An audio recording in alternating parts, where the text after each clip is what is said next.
الحمد لله رب العالمين والصلاة والسلام على سيد الأنبياء والمرسلين وعلى آله الطيبين الطاهرين وأصحابه الراشدين المهديين أما بعد فأعوذ بالله من الشيطان الرجيم بسم الله الرحمن الرحيم ونجيناه ولوطا إلى الأرض التي باركنا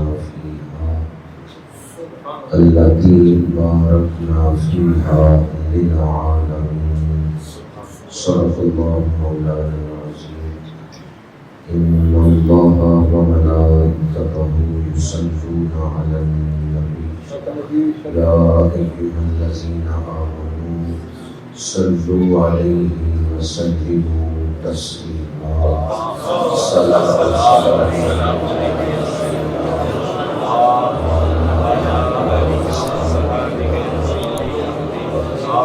صلاة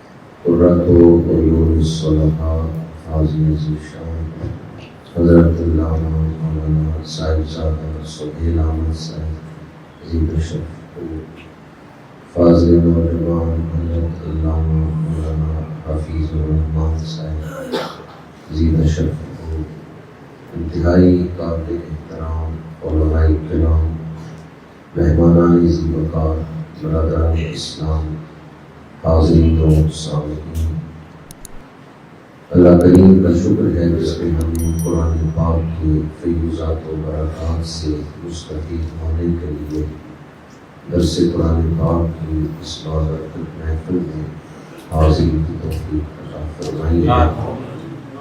دعا ہے کہ خالق کائنات قرآن پاک کے نور سے ہمارے سینوں کو روشن فرمائے، قرآن پاک کی لازوال محبت عطا فرمائے، دنیا میں قبر میں حشر میں قرآن کا نور ہمارے شامل حال فرمائے۔ جس شخص نے اپنے دل میں صاحب قرآن کی محبت بسا کر قرآن کی روشنی میں زندگی گزاری، وہ دنیا میں بھی کامیاب ہے اور آخرت میں بھی کامیاب ہے۔ انسان کا تعلق اپنے خالق سے ٹوٹ چکا تھا اور لوگ گمراہی کے راستے پہ چل رہے تھے کہ اللہ تعالیٰ نے اپنے آخری پیغمبر کو بھیج کر آپ کے سینہ پاک پہ قرآن نازل فرمایا۔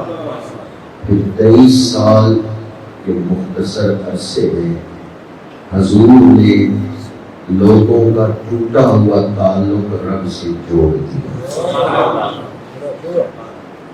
اندھیروں میں جب لوگ غفلت میں اور گمراہی میں کھوئے ہوئے تھے، قرآن اور صاحب قرآن یہ وہ نور ہیں جن کے سبب سے انسانیت کا ٹوٹا ہوا تعلق رب سے جڑ گیا۔ قیامت تک جو بھی اپنے خالق کی معرفت حاصل کرنا چاہتا ہے اور اپنے رب سے تعلق جوڑنا چاہتا ہے، اسے صاحب قرآن کے دروازے پہ آنا ہوگا، دل میں محبت رسول بسا کے قرآن کی روشنی میں جو زندگی گزارے گا وہی لازوال کامیابی حاصل کر سکے گا۔ آج جس دور میں ہم زندگی گزار رہے ہیں، اس میں فتنے بارش کی طرح برس رہے ہیں اور دجالیت پھیل رہی ہے۔ اس دور میں پہلے سے بھی زیادہ ضرورت ہے کہ ہم اپنے دلوں میں فکر آخرت پیدا کریں۔ جب فکر آخرت ہوگی تو پھر حلال و حرام میں فرق کرنے کا جذبہ دل سے پیدا ہوگا۔ فکر آخرت جواب دہی کا احساس ہوگا کہ میں نے اپنے رب کی بارگاہ میں زندگی کے ایک ایک لمحے کا حساب دینا ہے. جب جواب دہی کا احساس ہوگا تو پھر اخلاق بھی سمجھ جائیں گے، پھر انسان تزکیہ پا جائے گا. قرآن پاک میں 1000 سے زیادہ آیات ایسی ہیں جن میں آخرت کا ذکر کیا گیا ہے. تو جو شخص قرآن کو شوق سے پڑھتا ہے، قرآن اسے حشر کے میدان میں کھڑا کر دیتا ہے. قرآن پڑھنے والا اپنے بصیرت کی نظر سے جنت و دوزخ کو اپنے سامنے دیکھتا ہے. اللہ تعالی ہمیں قرآن پاک کے فیضات و برکات سے مستفید فرمائے. ایک عرصے سے اس جامعہ مسجد میں درس قرآن پاک کی محفل تسلسل سے ہو رہی ہے. جو احباب فروغ فکر قرآن کے لیے محنت کر رہے ہیں، دعا گو اللہ تعالیٰ انہیں اجر عظیم عطا فرمائے. اس دفعہ چند گھڑیاں آپ کے سامنے مسجد اقصیٰ کے حوالے سے گفتگو کروں گا کہ مسجد اقصیٰ کی شرعی حیثیت کیا ہے، دین اسلام میں اس کو عظمت کیا دی گئی ہے، اور اس دور میں ہماری ذمہ داری کیا ہے. اللہ تعالیٰ مجھے حق گوئی کی توفیق عطا فرمائے. اللہ تعالیٰ نے مخلوقات میں فضائل تقسیم فرمائے. یوں تو دنیا میں بڑے بڑے اچھے صحت افزا پانی ہیں، لیکن سارے پانی برابر نہیں ہیں.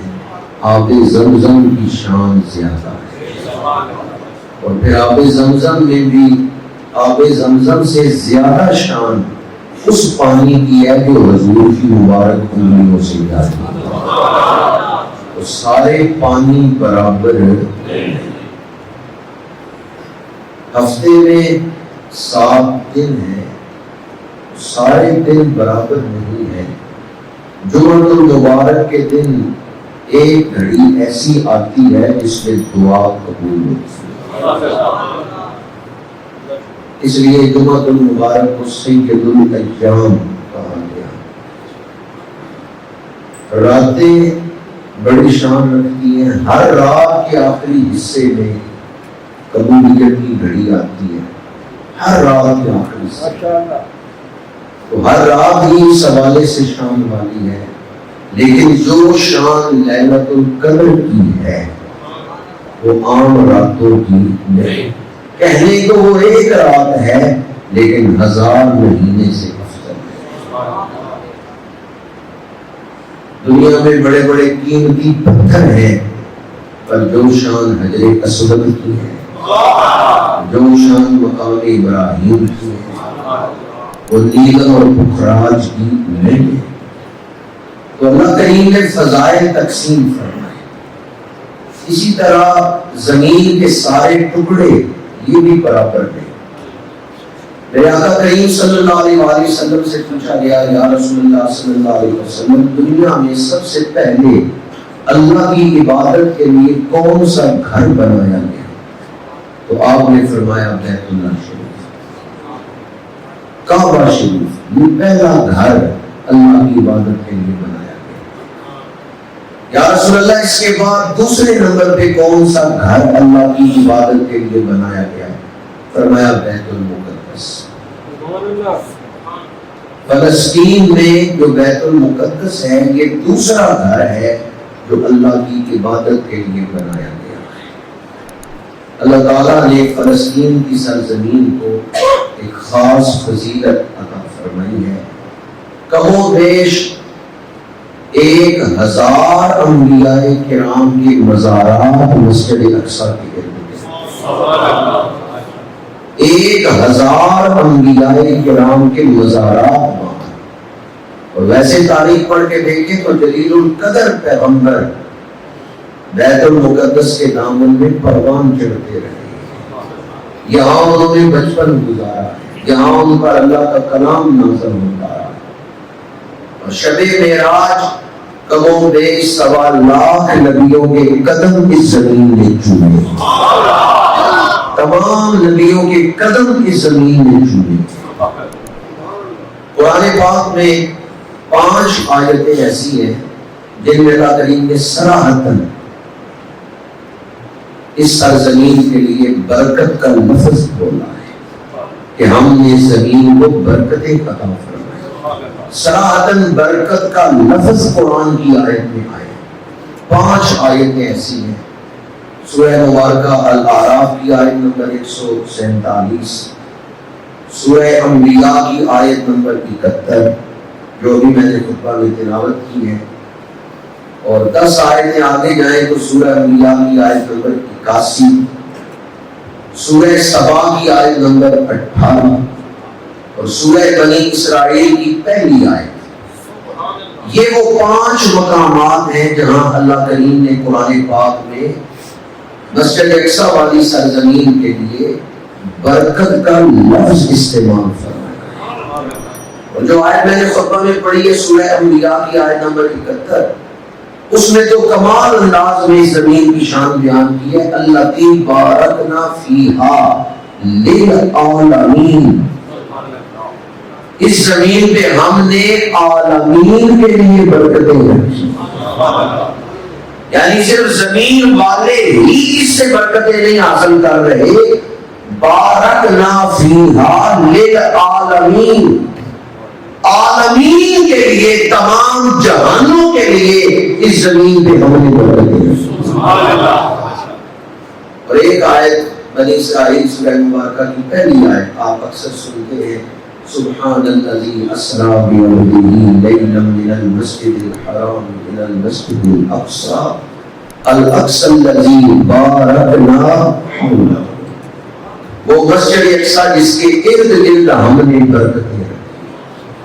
تو 5 مقامات تو وہ ہیں جہاں صراحتاً برکت کا ذکر ہے۔ کچھ آیات ایسی ہیں جن میں اس زمین کو ارض مقدس کہا گیا ہے، کچھ آیات ایسی ہیں جہاں اس زمین کی قسم اٹھائی گئی، اور مفسرین نے اس قسم سے مراد فلسطین کی زمین کو لی ہے، والتین والزیتون وطور سینین وہذا البلد الامین۔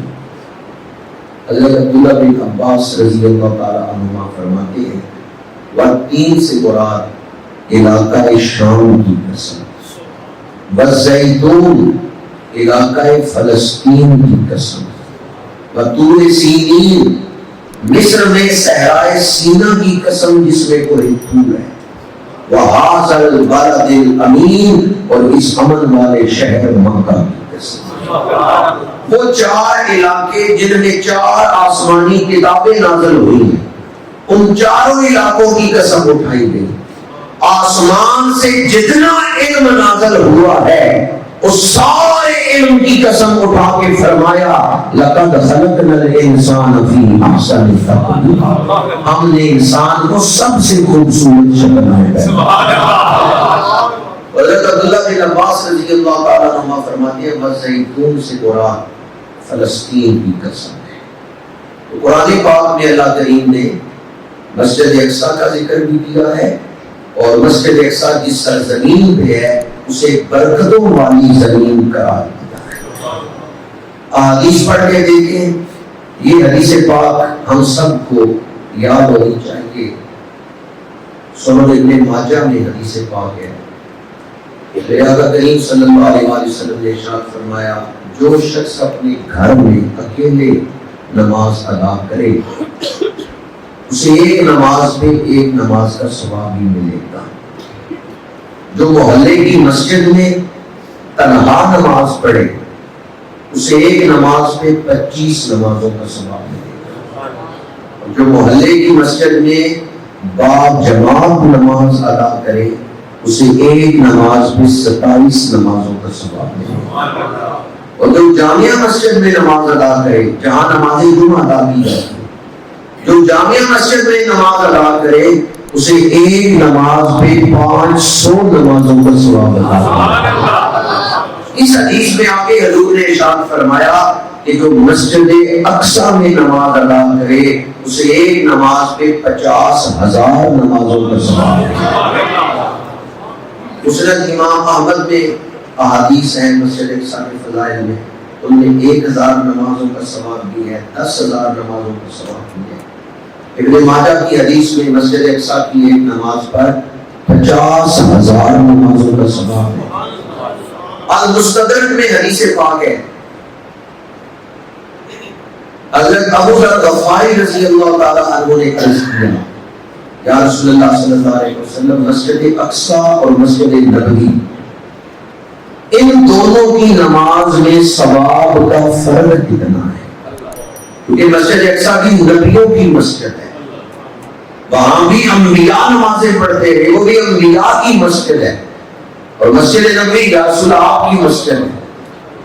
تو ان دونوں مسجدوں میں نماز کے ثواب میں فرق کیا ہے؟ المستدرک للحاکم میں یہ حدیث ہے، میرے آقا کریم نے فرمایا مسجد اقصیٰ میں 4 نمازیں ادا کرو، میری مسجد میں 1 نماز ادا کرو۔ مسجد اقصیٰ میں 4 نمازیں پڑھ کے جو ثواب ملے گا، میری مسجد کی 1 نماز سے وہ ثواب ملے گا۔ جب مسجد اقصیٰ میں 1 نماز پر 50,000 نمازوں کا ثواب ہے، تو پھر مسجد نبوی میں 1 نماز پر کتنی نمازوں کا ثواب ہوگا؟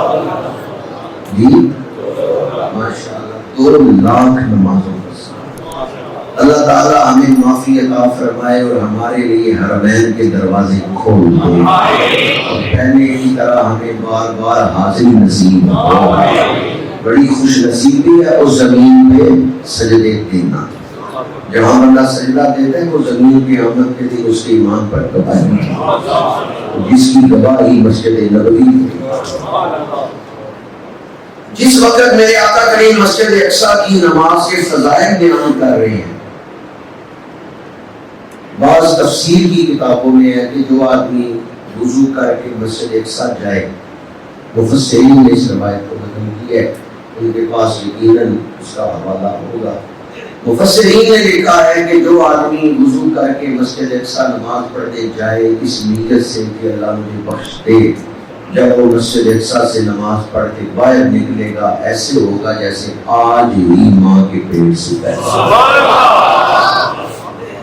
اور بعض مفسرین نے یہ حدیث پاک نقل کی ہے کہ میرے آقا کریم صلی اللہ علیہ وسلم نے فرمایا، جو آدمی مسجد اقصیٰ سے آئے مکہ شریف عمرہ یا حج کرنے کے لیے، پہلے ہے وہ مسجد اقصیٰ میں، وہاں سے اس نے ارادہ کیا کہ چلے مسجد حرام، مکہ شریف جا کے میں عمرہ کروں یا حج کروں، تو فرمایا جو مسجد اقصیٰ سے آیا مسجد حرام کی طرف، اس پر جنت واجب ہے۔ جس وقت میں آقا کریم مسجد اقصیٰ کی نماز کے فضائل بیان کر رہے ہیں، اس وقت مسجد اقصیٰ پر قبضہ کس کا تھا؟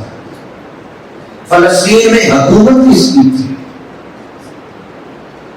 اس وقت فلسطین میں حکومت کی عیسائیوں کی، رومیوں کی حکومت، اور روم مرکز ہے عیسائیوں کا۔ جس وقت میرے آقا کریم مسجد اقصیٰ میں نماز کے فضائل بیان کر رہے ہیں، اس وقت وہاں حکومت کس کی ہے؟ عیسائیوں۔ مسلمانوں نے نہیں یہودیوں کو وہاں سے نکالا، وہاں سے عیسائیوں نے نکالا ہے۔ آج سے 1950 سال پہلے عیسائیوں نے نکالا تھا یہودیوں۔ اسلام کو، ہم مسلمانوں کو تو ابھی 14 صدیاں ہوئی ہیں اور 15ویں صدی جاری ہے، یہودیوں کو وہاں سے نکلے ہوئے 20ویں صدی جا رہی ہے۔ بات آپ کو سمجھ آ رہی ہے؟ یہودیوں کو فلسطین سے نکالے ہوئے 20ویں صدی جا رہی ہے۔ آج سے 1950 سال پہلے عیسائیوں نے نکالا تھا یہودیوں، کیونکہ حضرت عیسیٰ علیہ السلام کا بچپن بھی یہاں ہی گزرا ہے، یروشلم شہر میں آپ تبلیغ کرتے رہے ہیں، اور یہاں کے جو یہودی تھے وہ سب سے زیادہ مخالف تھے، بے ادب اور گستاخ تھے حضرت عیسیٰ علیہ السلام۔ ان یہودیوں نے سازش کی تھی کہ حضرت عیسیٰ علیہ السلام کو صلیب پہ چڑھائیں۔ اللہ تعالیٰ نے حضرت عیسیٰ کو زندہ آسمانوں پہ اٹھا لیا۔ اس واقعہ کے بعد وہاں کے عیسائیوں نے یہودیوں کو نکال لیا۔ جب حضرت عیسیٰ کو آسمانوں پہ اٹھایا گیا تو اس کے بعد وہاں کے جو عیسائی تھے انہوں نے یہودیوں کو فلسطین سے نکالا۔ یہ ہمارے پیغمبر کے دشمن ہیں، ہم انہیں یہاں نہیں رہنے دیں۔ تو جب میرے آقا کریم مسجد اقصیٰ میں نماز کے فضائل بیان کر رہے ہیں، اس وقت وہاں حکومت کس کی ہے؟ وہاں مسلمانوں کی حکومت ہی نہیں، وہاں مسلمان موجود ہی نہیں، مسجد میں نماز نہیں پڑھی جاتی، حضور نماز کے فضائل کیوں بیان کر رہے ہیں؟ شارحین حدیث نے لکھا حضور نگاہ نبوت سے دیکھ رہے تھے میرا غلام عمر بن خطاب فلسطین فتح کرے گا، میرے صحابہ وہاں نماز پڑھیں گے۔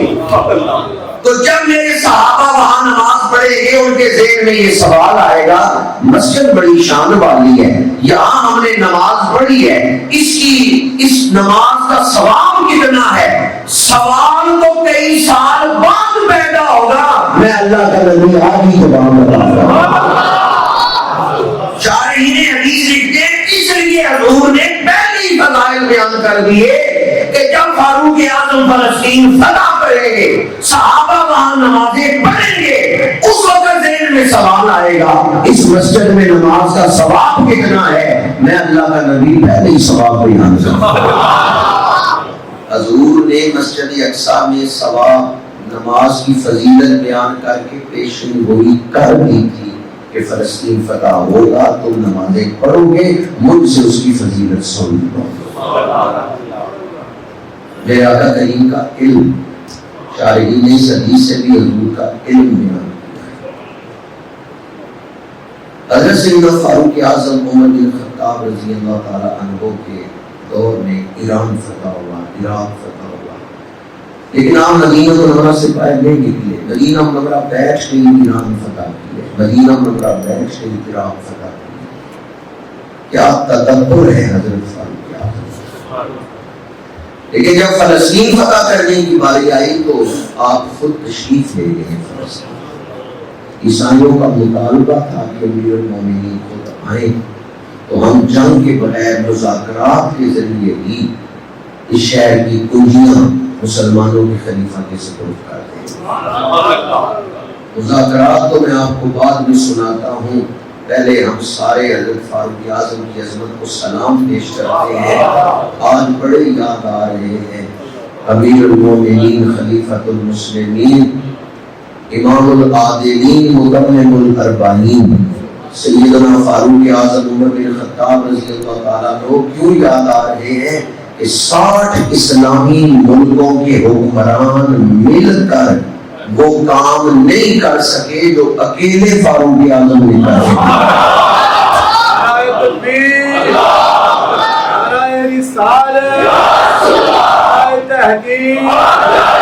60 اسلامی ملکوں کے حکمران جن کے پاس جدید اسلحہ بھی ہے، ایٹم بم بھی ہے، افرادی قوت بھی ہے، تیل کی طاقت بھی ہے، یہ 60 اسلامی ملکوں کے حکمران مل کے بھی وہ کام نہیں کر سکے جو تنہا فاروق اعظم نے کر سکا۔ حضرت سیدنا فاروق اعظم رضی اللہ تعالیٰ عنہ کے تکبر کو سلام۔ شان فاروق اعظم زندہ، شان فاروق اعظم، فراست فاروق اعظم، بصیرت فاروق اعظم، تدبر فاروق اعظم، عدل فاروق اعظم، رعب فاروق اعظم۔ ولیم نیور ایک متعصب رائٹر ہے، علامہ صاحب سے پوچھیں، غیر مسلم ہے، متعصب ہے، اسلام کے خلاف لکھتا ہے، رسول اللہ صلی اللہ علیہ وسلم کی سیرت پاک پہ طرح طرح کے اعتراضات کرنے والا، اور جب حضرت فاروق اعظم کی سیرت پڑھی تو کہنے لگا مسلمانوں اپنے اندر ایک عمر اور پیدا کر دو، ساری دنیا بھی اسلام کا جھنڈا لہرانے۔ جن کے غلام اتنی شان رکھتے ہیں آقا کی شان، لوگ حضور کی سیرت پاک کا موازنہ کرتے ہیں، میں کہتا ہوں تم تو حضور کے غلاموں کی مثال نہیں لا سکتے، تم تو حضور کے غلاموں کی مثال کوئی رہنما نہیں پیش کر سکتے۔ حضرت سیدنا فاروق اعظم رضی اللہ تعالیٰ عنہ فلسطین تشریف لے گئے، عیسائیوں سے مذاکرات ہوئے، عیسائیوں نے کہا ہماری ایک شرط ہے، آپ لکھ کے ہمارے ساتھ معاہدہ کریں، بغیر جنگ کے ہم اس شہر کی کنجیاں آپ کے سپرد کر دیتے ہیں۔ اگر آپ معاہدہ نہ کریں جو ہماری شرط ہے وہ آپ نہیں مانتے تو پھر ہم جنگ کریں گے. ایسے یہ شہر آپ کے حوالے نہیں کریں گے. آپ نے فرمایا بتاؤ تمہاری شرط کیا ہے؟ انہوں نے کہا جب تک آپ اس شہر پہ حکومت کریں گے یہودیوں کو یہاں داخل نہیں ہوتے. No entry for Jewish. یہودی شہر میں پیر نہیں رکھ سکتے, قدم نہیں رکھ سکتے. آپ یہ معاہدہ کریں, لکھ کے دیں. سمجھانے کے لیے مثال دے رہا ہوں, آج کل کافر داخل ہو سکتے ہیں مکہ شہر میں, نان مسلم کے لیے مکہ شریف میں انٹری نہیں. مدینہ شریف میں غیر مسلم داخل ہو سکتے ہیں. یہودیوں نے کہا امیر المومنین آپ ہمیں لکھ کے معاہدہ کریں کہ آپ عیسائیوں نے کہا کہ آپ یہودیوں کو یہاں داخل نہیں ہونے دیں. حضرت فاروق اعظم کی انسانیت نوازی دیتے ہیں, وسعت قلبی دیتے ہیں. آپ نے فرمایا میں یہ معاہدہ تو کرتا ہوں کہ یہودی یہاں پراپرٹی نہیں خرید سکتے, جس طرح کہ تمہارے یہاں پہلے سے یہ قانون موجود ہے کہ یہودی فلسطین میں پراپرٹی نہیں خرید سکتے, ذاتی مکان نہیں بنا سکتے. میں بھی یہ معاہدہ کرتا ہوں میری حکومت میں یہودی یہاں پراپرٹی نہیں خرید سکتے, لیکن میں ان کی انٹری پہ پابندی نہیں لگاؤں گا. مقدس مقامات کی زیارت کرنے آئے تو آ سکتے. حضرت فاروق اعظم کی انسانیت نوازی. آپ نے فرمایا وہ سیر کے لیے, وزٹ کے لیے آ سکتے ہیں, سیاحت کے لیے آ سکتے ہیں, مقدس مقامات کی زیارت کر سکتے ہیں. ہاں یہاں وہ ذاتی جگہ نہیں خرید سکتے, پراپرٹی نہیں بنا سکتے. عیسائیوں نے کہا ہمیں یہ بات منظور ہے, آپ ہمارے ساتھ یہ معاہدہ کر لیں کہ یہودی یہاں پراپرٹی نہیں خرید سکتے. معاہدہ ہو گیا. 15 ہجری میں فلسطین فتح ہوا, غالباً 650 عیسوی میں. آج 2021 میں ہم بیٹھے ہیں. 1967 تک مسجد اقصی مسلمانوں کے قبضے میں رہی. یہ 1967 جو چند سال پہلے 50 سال پہلے گزرے نا, 1967 تک حضرت فاروق اعظم نے جب شہر فتح کیا اس وقت سے لے کے 1967 تک تقریباً 1300 سال مسجد اقصی ہمارے پاس رہی. درمیان میں 88 سال ایسے ہیں کہ عیسائیوں نے مسلمانوں سے دوبارہ یہ علاقہ لے لیا, فتح کر لیا, اور 88 سال عیسائیوں نے حکومت کی. اور وہ عرصہ کون سا ہے؟ وہ ہے 1099 سے 1187 کا. یہ عیسائیوں نے حکومت. حضرت صلاح الدین ایوبی نے 1187 میں دوبارہ فلسطین فتح کر. اور اس وقت حضرت صلاح الدین ایوبی نے فرمایا تھا کہ میں کوئی نئی فتح نہیں کر رہا, میں فاروق اعظم کی فتح کو بحال کر رہا, اور میں عیسائیوں سے کوئی نیا معاہدہ نہیں کروں گا. معاہدہ وہی چلتا رہے گا جو امیر المومنین فاروق اعظم نے کیا, وہی معاہدہ چلتا رہے گا. چنانچہ پھر 1187 میں صلاح الدین ایوبی دوبارہ داخل ہوئے, شہر فتح کیا. اس وقت سے 1967 تک مسلسل مسجد اقصی ہمارے پاس رہی. 1897 میں سوئٹزرلینڈ چند یہودی اکٹھے ہوئے جو ان کے بڑے بڑے سرکردار تھے. 1897 آج سے 125 سال پہلے وہاں یہودیوں نے ایک میٹنگ کی اور کہا کہ ہمارے پاس دولت ہے, عزت نہیں ہے, دنیا میں ہمارا ملک کوئی نہیں, ہمارا مرکز کوئی نہیں, ہم مختلف ملکوں میں بکھرے ہوئے ہیں. ہمارا ایک مرکز ہونا چاہیے, اپنا تعارف ہونا چاہیے, اپنا ایک ملک ہونا چاہیے. ہمارے پاس دولت ہے, عزت کوئی نہیں. میرے آقا کریم صلی اللہ علیہ وسلم نے صحابہ کرام کو رزق مانگنا سکھایا, تو خالی رزق مانگنا نہیں سکھایا, کہا رزق کریم مانگو. اللہم انی اسألک رزقا کریما, اے اللہ میں تجھ سے رزق کریم مانگتا ہوں. کون سا رزق؟ رزق کریم وہ ہے کہ جس گھر میں رزق کریم آتا ہے نا, وہاں دنیا بھی آتی ہے، دین بھی آتا ہے۔ رزق کریم وہ ہے کہ رزق آتا ہے تو عزت محفوظ رہتی ہے، رزق آتا ہے ایمان بھی محفوظ رہتا ہے، وہ رزق کریم ہے۔ بعض لوگوں کے پاس دولت آتی ہے لیکن عزت چلی جاتی ہے۔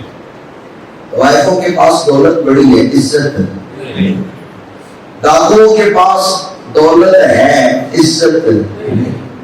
سود خوروں کے پاس دولت ہے، عزت نہیں۔ یہ رزق کریم نہیں ہے۔ جہاں دولت ہو عزت نہ ہو، یا دولت ہو اور ایمان چلا جائے، وہ بھی رزق کریم نہیں۔ رزق کریم یہ ہے کہ رزق گھر میں آیا تو دنیا اور آخرت دونوں کی سعادتیں اس گھر میں آ گئی۔ وہ رزق کریم ہے جس سے عزت بھی محفوظ رہتی ہے، ایمان بھی محفوظ رہتا ہے۔ میرے آقا کریم نے اپنی امت کو رزق کریم مانگنا سکھایا ہے۔ یا اللہ ہم سب کو ہمیشہ رزق کریم عطا فرما۔ یہودیوں نے کہا ہمارے پاس رزق ہے، عزت نہیں۔ ہمیں اپنا ایک ملک قائم کرنا چاہیے۔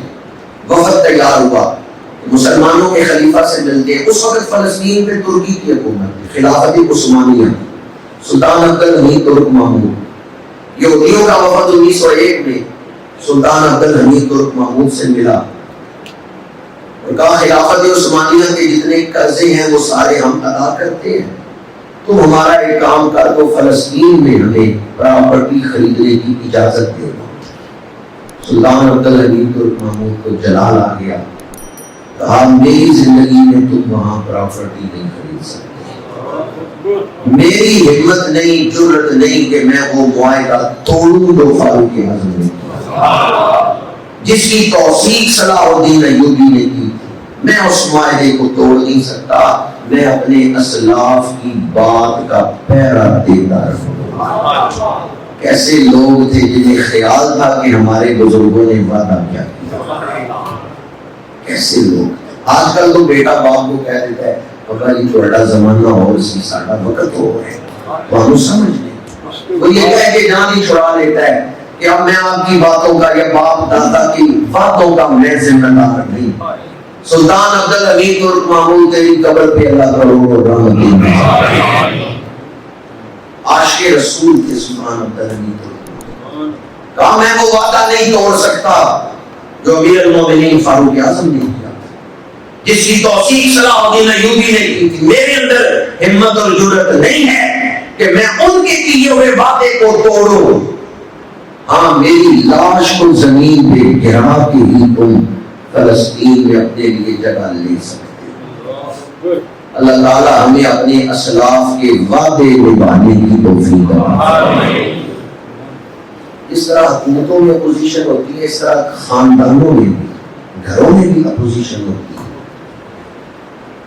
یہودیوں نے سلطان عبدالحمید ترک محمود کی جو اپوزیشن تھی نا خاندان میں، اس کو سپورٹ کیا اور 1908 میں عبدالحمید ترک محمود کو خلافت سے معزول کر دیا،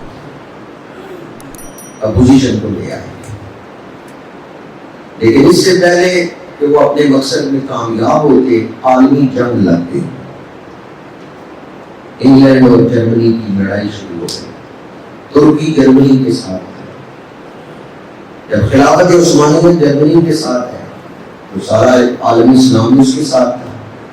لیکن انگلینڈ والوں نے یہ کیا کہ گورنر مکہ کو بلایا اور کہا زمین عرب کی ہے، حکومت اجمی کر رہے ہیں، ترکی والے حکومت کر رہے ہیں، جہاں عرب کی زمین پہ عربیوں کی حکومت ہونی چاہیے۔ عالمی جنگ میں تم ہمارا ساتھ دو، جب ہم جنگ جیت جائیں گے ترکیوں کو یہاں سے نکال دیں گے۔ نعرہ یہ تم بلند کرو کہ عرب کی زمین پہ عربیوں کی حکومت۔ یہ ریاض والے معاہدہ کرائے، گورنر مکہ معاہدہ کرایا کہ ہم ترکی کا ساتھ نہیں دیں گے اس جنگ میں، ہم تمہارا ساتھ دیں گے۔ علامہ اقبال اس وقت زندہ تھے جب یہ معاہدہ ہوا کہ ہم ترکی کا ساتھ نہیں دیں گے، اور ہم یہ دو قومی نظریہ پیش کرتے ہیں کہ عربوں کی زمین پہ عربیوں کی حکومت، اجمی اور ہیں عربی اور ہیں۔ یہ دو قومی نظریہ اسلام کے مطابق ہے؟ عربی اور ہے نظمی اور ہے، یہ دو قومی نظریہ اسلام کے مطابق نہیں ہے، لیکن یہ دو قومی نظریہ اس وقت بیان ہوا کہ عرب اور قوم عجمی اور ہے، عرب پہ عربیوں کی حکومت ہوگی۔ علامہ اقبال نے ہاتھ ملے یہی شیخ حرم ہے جو بیچ کھاتا ہے، گلی میں گزر و چادر سہارا، اقبال نے